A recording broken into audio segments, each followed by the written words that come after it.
जिंदगी में किसी को जीतने के लिए ज़रूरी नहीं कि हथियार और अधिकार से जीता जाए। यदि किसी को जीतना है तो प्यार से भी जीता जा सकता है, लेकिन वो प्यार कैसा होना चाहिए? निश्चल होना चाहिए। जो होना चाहिए वो अंतरंग से होना चाहिए। हम कभी कभी अपने पापों की निंदा गरह करके सोचते हैं कि हमें पापों से मुक्ति मिल जाएगी, लेकिन जब तक जीवन में ये नहीं जानेंगे कि हमने पाप क्यों किए, कैसे किए और किसके लिए किए। अधिकांश पाप हम अपने लिए नहीं करते, दूसरों के लिए कर जाते हैं, और हमारी आदत है कि उसको हम क्षमा, आलोचना, जो कुछ भी है उसको करके अपने आप को सोचते हैं हम निर्दोष हो गए। क्या मिलेगा अगर किसी को मार दोगे जान से, और मारना ही है किसी को मार दो एहसान से। मारना ही है किसी को मार दो एहसान से। जान से मारा हुआ जी उठेगा क़यामत के बाद, एहसान का मारा हुआ न जीत सकेगा जन्नत के बाद। वास्तव में लोग बुराइयां भलाइयां दुनिया के दिल में लेते हैं।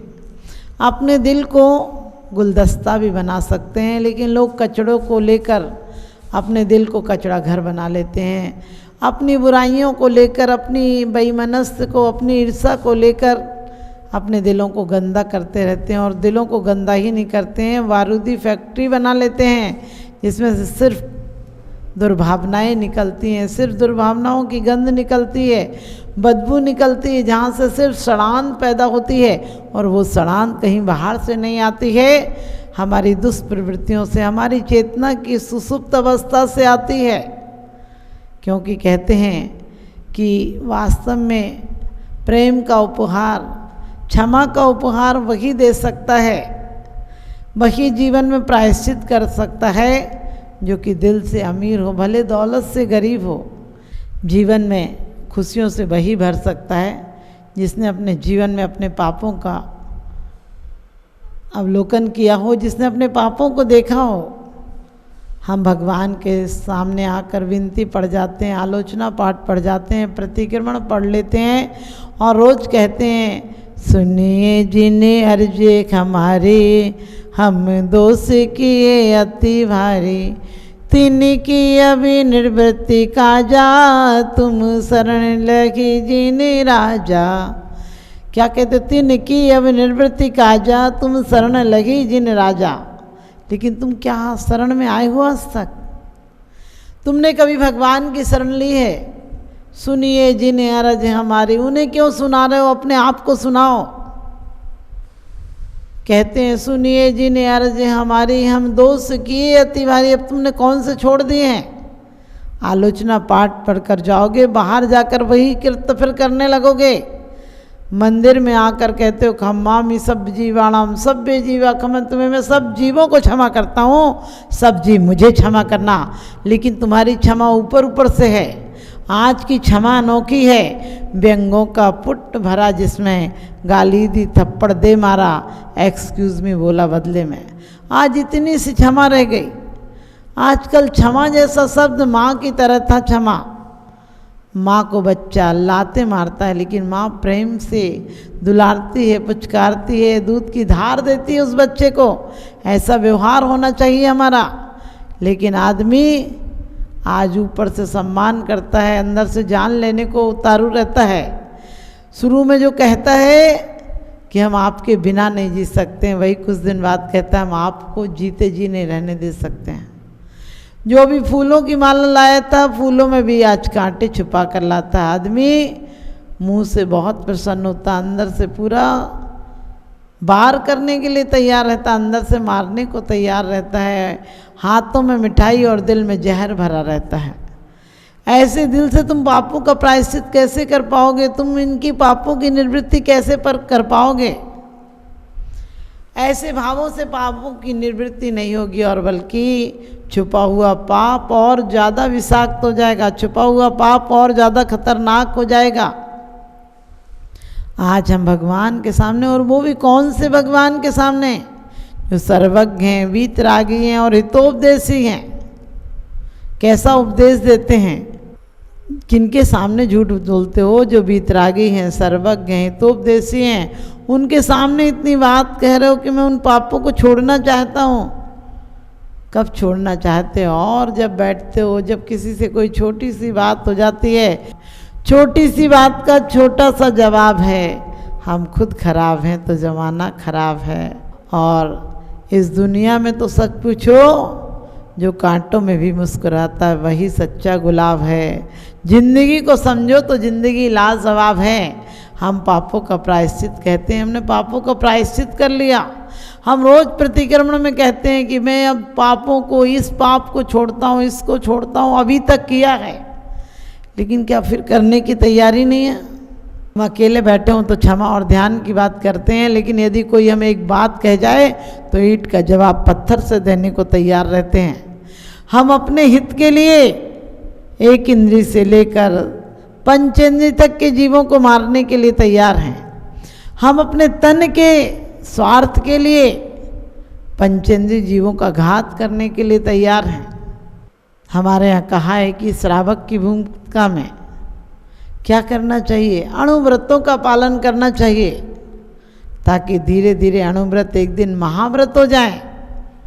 घुटने के पल चलते चलते पैरों के बल चलने लगते हैं और छोटे छोटे व्रत एक दिन महाव्रत लगने लगते हैं। महाव्रत हो जाता है ना, तुम्हारा पाप इतना प्रक्षालित हो जाते तुम पापों से कि समय के समय तो समंत्रभद्र स्वामी ने कहा है कि श्रावक भी मुनि के समान हो जाता है।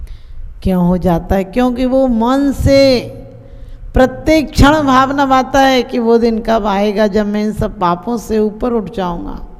इन पापों के कीचड़ में कब तक तड़पता रहूँगा कीड़ों की तरह, कब तक यही जानवर वाले काम करता रहूँगा। जानवर भी आज थोड़ा सा सरल होगा, लेकिन आदमी बहुत कुटिल हो गया है। आदमी में विष इस तरह से भर गया है कि विषधरों का वंश भी अब डर गया है। कल सुनेंगे आदमी के काटने से सर्प भी अब मर गया है। हम भगवान से बार बार कहते हैं, भगवान मैंने जो पाप किए उनको प्रायश्चित कर दो। उनकी आलोचना करता हूँ, निंदा करता हूँ, गर्हा करता हूँ, उन्हें छोड़ता हूँ, उनकी निवृत्ति करना चाहता हूँ, लेकिन ये तुम्हारे उपदेश सिर्फ मंदिरों तक ठीक लगते हैं। मंदिर के बाहर निकलते हो तो तुम्हारी हकीकत पता चल जाती है कि कोई कह के तो देखे। तुम बिल्कुल तैयार खड़े रहते हो कि बस इसने कहा, 2 कहा तो 4 सुनाऊंगा, 4 कहा तो 8 सुनाऊंगा। एक की जगह 1000 सुनाने को तैयार रहते हो, ईंट का जवाब पत्थर से देने को तैयार रहते हो और कहते हो तुम्हारे पापों की निवृत्ति हो जाएगी। अरे मनों में पापों की प्रवृत्ति बढ़ा रहे हो और ऊपर से काटने से क्या होगा, ऊपर से बोलने से क्या होगा? क्योंकि वो तो हालत तुम्हारी ऐसी हो गई कि जिस प्रकार से एक व्यक्ति जड़ों को पानी देता रहे और पत्तों को काटता रहे कि मैं बढ़ने नहीं दूंगा, तो क्या करोगे? जड़ें तो मजबूत हो जाएंगी, पत्तों को काटने से क्या होगा? इसी प्रकार से आज जब तक हम अपने जीवन में पश्चाताप और प्रायश्चित में भेद नहीं जानेंगे, तब तक हम पश्चाताप ही करते रहेंगे। और पापों के पश्चाताप से अकेले पाप नहीं धुलते हैं, पापों के प्रायश्चित से पाप धुलते हैं। पश्चाताप का मतलब है कि आप भूलों के लिए पछता लेते हो। आप कहते हो ना कि मैंने कसायों के वश होकर, पाप के वश होकर, कर्म के उदय आने पर मैंने ये पाप की, इसका मतलब कर्म बड़ा हो गया, इसका मतलब कसाई बड़ी हो गई, इसका मतलब पाप बड़ा हो गया, तुम छोटे हो गए। अरे तुम बहुत बड़े हो, तुम अनंत चतुष्टय की शक्ति को लिए हो। आदमी कहीं भी ठोकर लगती है बोलता हम तो ठीक से जा रहे थे, क्या करें, वो पत्थर था ना। किसी से झगड़ा कर लेता है, फिर बोलता हमारा तो मन ही नहीं था झगड़ा करने का, लेकिन सामने वाले ने ऐसी बात ही कह दी तो झगड़ा करना पड़ गया। अरे सामने वाला क्या करेगा, सामने वाले को कहने दो। यदि वो कहता है और तुम उस पर तुम्हारा असर नहीं पड़ता है, यदि वो कहता भी है कुछ बात, तो समझ लो वो पागल हो गया, वो गफलत में है, वो बेहोशी में है, उस होश में नहीं है, उस पर जहर चढ़ा हुआ है पापों का, कसायों का। तुम क्यों जहरीले होते हो? उसके पाप को उसी पर रहने दो, तुम अपने ऊपर क्यों लेते हो? लेकिन नहीं, हम बहुत चालाक हैं, हम पश्चाताप कर लेते हैं। पश्चाताप तुम करके अपने आप को सोच लेते हो कि तुम निर्मल हो गए हो। तुम पश्चाताप से निर्मल नहीं होगे। पश्चाताप तो तुम बहुत बार कर लेते हो, अपनी गलतियों का ठीकरा दूसरों के सिर पर फोड़ देते हो।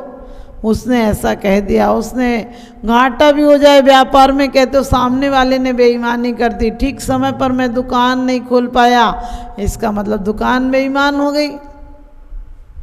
तुम अपने आप को बिल्कुल सत्यवादी समझ लेते हो, जो पापों पर है सारा पापों पर डाल देते हो। लोग कहते कर्म के उदय में ऐसा हो गया, हम तो नहीं करना चाहते थे।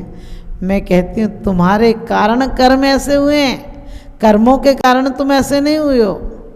अरे कितने लोगों को तो ऐसे ही निमित्त मिले थे, इन्हीं परिस्थितियाँ थी, ऐसा ही वातावरण था, ऐसी ही स्थितियाँ थी, उन्होंने तो कर्म निर्जरा करके मुक्ति पा ली। उन्होंने तो परिस्थितियों को पुरस्कार बना दिया, क्योंकि जब मना स्थिति हो तो पुरस्कार बन जाती है परिस्थितियाँ भी। लेकिन आप तो अपने पापों को भी सजा लेते हो, खराब खराब चीज़ों को अच्छे अच्छे नाम दे देते हो। मृत्यु तक को तुम मृत्यु महोत्सव लिख देते हो, मोक्ष धाम लिख देते हो, और वो शमशान है उसे मोक्ष धाम लिख देते हो। क्या तुम्हारे लिखने से मोक्ष धाम हो जाएगा? तुम गलत चीज़ों को, कोई मर गया बोलते हैं आज वो शांत हो गया। अरे जीवन मेरा शांत रहा, मर के कैसे शांत हो गया वो? ध्यान रखना, जीवन भर शांत रहते तो मरकर शांति हो जाते, मौत की भी शांति हो जाती। लेकिन नहीं, हम अपना सारी गलती, अपनी सारी कायरता, सारी मायूसी, सारी मनहूसी, सारी शिथिलता, सारा प्रमाद दूसरों पर डाल देते हैं। हम अपने आप को निर्दोष बनाना चाहते हैं, हम दूसरों की शक्लें जितनी गंदी कर सकें उतनी गंदी करते हैं, ताकि लगता है हमारी साफ शक्ल झलके। लेकिन नहीं, ऐसे प्रायश्चित नहीं होगा। ऐसे पश्चाताप करने से, पश्चाताप तो तुम कितनी बार कर लेते हो, तुम्हारी कितनी बार तुम ऐसा सोच लेते हो मोबाइल ना चार्ज हो तो मोबाइल पर क्रोध कर लेते हो। अपने आप पर नहीं सोचते हो कि चार्जर घर पर क्यों छूट गया। यदि तुम्हारे से कोई नमस्ते नहीं करे उस पर तुम्हें क्रोध आ जाता, नहीं किया उसका कर्म था, तुम्हें क्या करना, तुम कर लेते अपना कर्म। लेकिन नहीं, अपने सारे कर्मों की पोटली, कर्मों का ठीकरा दूसरों पर फोड़ने के लिए तैयार बैठे रहते हैं। वो हमारे कभी कभी छोटी छोटी चीज़ों पर हम क्रोध कर लेते हैं, जबकि उनका कोई अचेतन वस्तु हैं, उनका कोई महत्व नहीं, उनका कोई रोल नहीं है, लेकिन हमारे अंदर की विकृति हम किसी पर भी थोप देते हैं।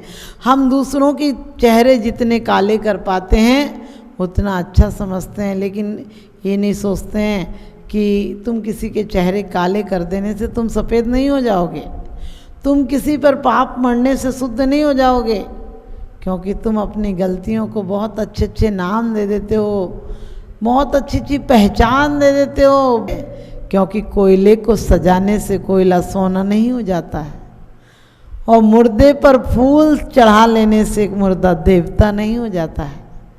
आप अपनी गलतियों को छुपा लेते हैं, फूलों से सजा लेते हैं, घाव पर पट्टियां बांध लेते हैं, इससे घाव दूर नहीं हो जाते हैं। आपकी हालत आज ऐसी है शतुरमुर्ग की तरह। शतुरमुर्ग जब कोई दुश्मन आता है तो गर्दन को ज़मीन में गाड़ लेता है, अंदर कर लेता है कि दुश्मन दिखेगा ही नहीं तो मारेगा नहीं। ऐसी बात नहीं, दुश्मन और जल्दी मारेगा, दिखता होता तो शायद नहीं भी मारता। इसी प्रकार से हम अपने पापों की तरफ से आंख बंद किए, भगवान को सुनाने से क्या होगा? वो तो ना तो तुम्हारी चिंता करने आएंगे, ना द्वेष करते हैं, ना हर्ष मनाते हैं। तो फिर क्या करना है हमें मुक्ति पाने के लिए? क्या करना है हमें अपने कर्मों से छूटने के लिए? क्या करना है हमें अपने भविष्य को सुंदर बनाने के लिए? क्योंकि आप छोटी छोटी बातों पर पछता लेते हैं। कोई आपको बेईमानी कर जाए आपके साथ, कोई आपके नोट ले जाए, कोई आपको धोखा दे जाए, कोई आपका कुछ भी बिगाड़ कर ले, हिस्सा ले ले, तो आप बहुत पछता लेते हैं।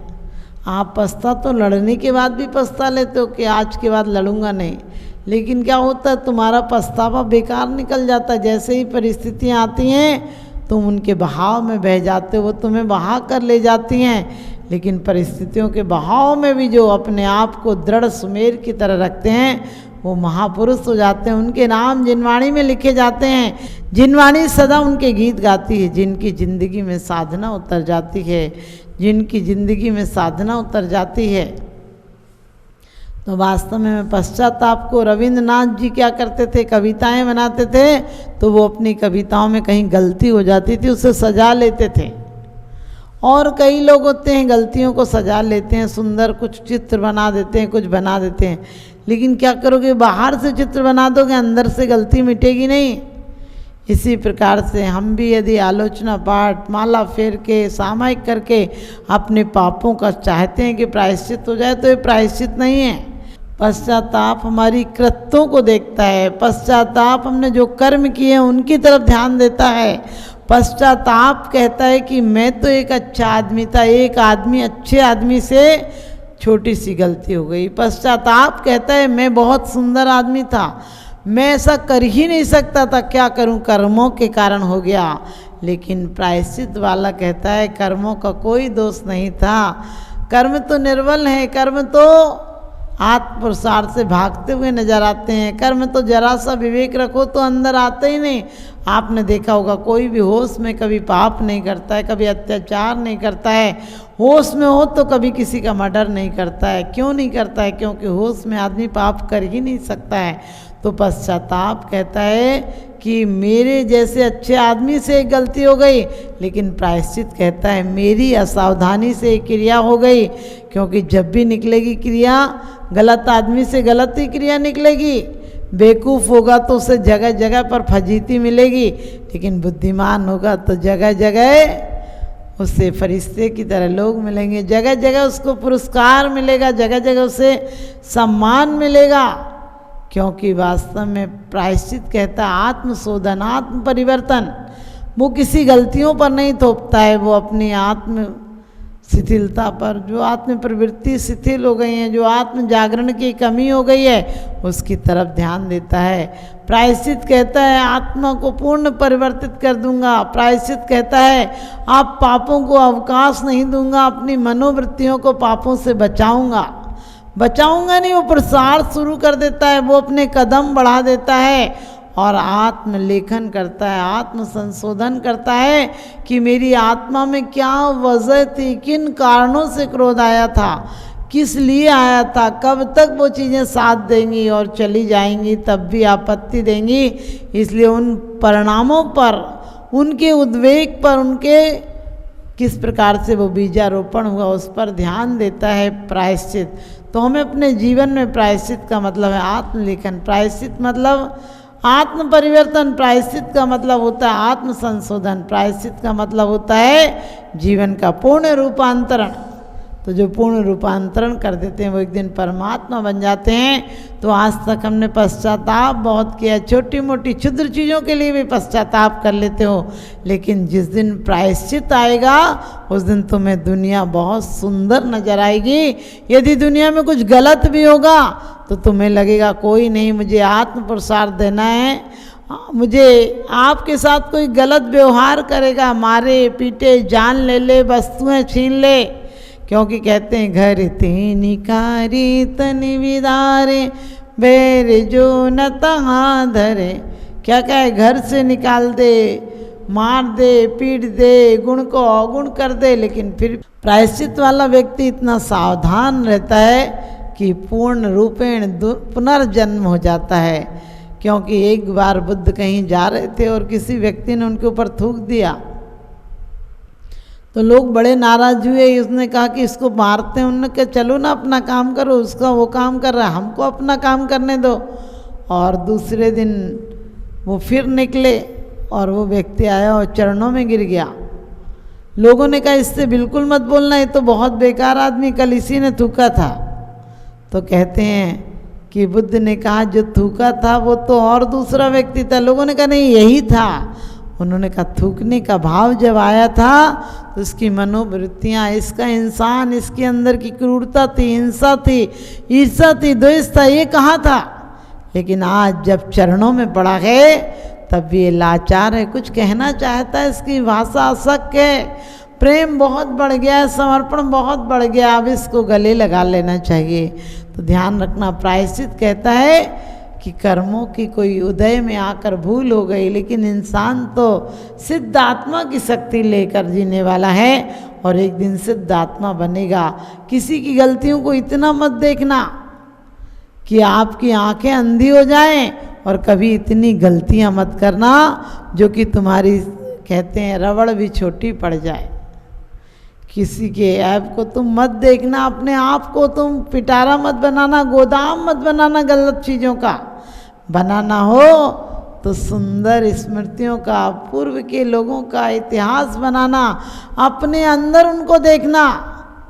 भरत बाहुबली की माँ एक दूसरे के बेटे का पक्ष लेती थी, भरत की माँ बाहुबली का पक्ष लेती थी, और बाहुबली की माँ भरत का पक्ष लेती थी। एक दूसरे अपने अपने बेटों को गलत ठहराती थी और दूसरों के बेटों को कहती थी कि वो बड़ा है, उसका आदेश मानना चाहिए, बाहुबली की माँ कहती थी। और भरत की माँ कहती थी कि छोटों के साथ ऐसी जिद नहीं करनी चाहिए थी। ध्यान रखना, दो नारियों की विशालता का परिणाम था नरसंहार, बच गया। नंदा सुनंदा ने कहा था कि चाहे कोई हो, सेना तो ऋषभदेव की मरेगी। और इतना विशाल दिल होता है जिसके अंदर, ध्यान रखना, उसके जीवन में कोई दुश्मन नहीं होता है। तो हम लोग रोज़ पढ़ लेते हैं, शत्रु अगर कोई हो संतुष्ट उनको कर दूं, समता का भाव धर के सबसे क्षमा कराऊं। जहाँ समता होता है वहाँ तो पाप होता ही नहीं, वहाँ तो निंदा होती नहीं, वहाँ आलोचना नहीं होती, वो तो शांति सरोवर होता है। वो तो जीवन में खुशहाली का मौका होता है, वो तो महोत्सव होता है। तो अपने जीवन में यदि किसी से, कहते हैं, कोई गांठ है तो खोलो, लेकर क्षमा का साबुन इस आत्मा को धो लो। आज तक तुमने पड़ोसियों से क्षमा मांगी, कभी अपने घर वालों से भी क्षमा मांगा करो। कभी अपने घर वालों के पाप जो तुमसे हो गए हैं जाने अनजाने में, उनका भी प्रायश्चित किया करो। जो दुश्मनों के घर तुम कभी बारूद डाल कर आए हो, कभी फूल डाल कर भी आया करो, तो तुम्हारा जीवन सफल हो जाएगा। आज से अपने जीवन में सिर्फ मात्र पश्चाताप नहीं करना है। आप पढ़ने को कुछ भी पढ़िए, मुझे दिक्कत नहीं है, लेकिन कम से कम एक बार सोचा करो, जो व्यवहार हमें अच्छा नहीं लगता है वो दूसरों को कैसा अच्छा लगेगा। यदि कोई गरीब है उसे एहसान करके मत देना, उसकी पापों की निंदा मत करना, उसकी पापों की हो सके तो उसके पापों में उसे सहारा देना, उसको पुनः धर्म में लगा देना, पुनः जीवन में उसको स्थितिकरण का मौका देना। तो आपको एक नहीं कई दृष्टांत है हमारे यहाँ कि जीसस ने, जिसने सूली दिलाई थी उसे भी गले लगा लिया। लोगों ने कहा क्या कर रहे हैं, इसी ने सारा षड्यंत्र रचा है। वो कहते हैं इसने जो किया वो इसका कृत्य है, मैं अपना कृत्य कैसे छोड़ सकता हूँ। नदी में एक बिच्छू डूब रहा था, एक संत ने उसे बिच्छू को उठा लिया और बिच्छू ने उसे काट खाया। हाथ से तड़फ के कारण, हाथ में तकलीफ होने के कारण वो बिच्छू वापस छूट गया। संत ने फिर उसे पानी में से निकाल लिया, बिच्छू ने फिर काट दिया। पास खड़े एक व्यक्ति ने कहा कि तुम्हारा दिमाग खराब है कि इसने तुम्हें 2 बार काट लिया। तो उन्होंने कहा कोई बात नहीं, जितनी बार भी उससे काटना है काट लेगा, क्योंकि जब वो बिच्छू अपना स्वभाव नहीं छोड़ सकता है तो हम अपना स्वभाव कैसे छोड़ सकते हैं। उसका तो भोजन, उसका तो वो कुछ भी कह लो, लेकिन मैं अपने आप को जागृत रखूँगा, मैं सोऊंगा नहीं। तो सोया हुआ व्यक्ति पश्चाताप करके अपने आप में खुश होता है कि मैंने सारे पाप मिटा दिए। पाप इतने सरल नहीं कि तुम्हारी मात्र थोती भाषाओं से, थोती भाषा तो यहाँ बच्चे तक पहचानते, तुम ऊपर ऊपर से प्यार करो तो बच्चे समझ जाते हैं कि अच्छे से दिल से नहीं चाहती। इसी प्रकार से तुम दिल से जब तक पापों को नहीं छोड़ोगे, तुम्हारे सारे प्रायश्चित, सारे पश्चाताप, सारे आलोचना बाहर से हो रहे हैं। तो हमें पश्चाताप नहीं करना है, प्रायश्चित करना है। हमें गलतियाँ किसी दूसरों पर नहीं, कर्म पर नहीं, जीवन पर नहीं, किसी व्यक्ति पर नहीं, चेतन पर नहीं, अचेतन पर नहीं, हमने अपनी गलतियों का मुख्य रूपी जो केंद्र है उस पर ध्यान देना। वो हमारा मन है। इस मन को सुंदर बनाओ, इस पर कर्मों की धूल मत जड़ने दो। हर इंसान यह टेंशन में जीता है कि कैसे जीवन में शांति हो। मैं कहती हूँ तुम प्रायश्चित को अपनाओ, तुम्हारे जीवन में पापों का बोझ हट जाएगा, तुम्हारे अंदर पुण्य की क्यारियाँ महकेंगी और एक दिन वही क्यारियों में समता का पानी देते रहो। क्षमा भाव का पानी देते रहो तो प्रायश्चित का पौधा इतना बड़ा हो जाएगा कि दुनिया को नतमस्तक कर देगा। तुम्हें देवताओं में नाम दिला देगा, और देवताओं में नाम नहीं तुम्हें महात्मा और संत बना देगा।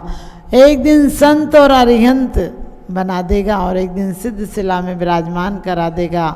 तो हम यही कहेंगे, छोटी सी जिंदगी है तकरार किस लिए, छोटी सी जिंदगी है तकरार किस लिए, रहती है दिलों में दरार किस लिए, है साथ कुछ पलों का फिर सब जुदा जुदा। इसलिए ज़िंदगी में खार बिछाएं किस लिए, इसलिए ज़िंदगी में खार बिछाएं किस लिए।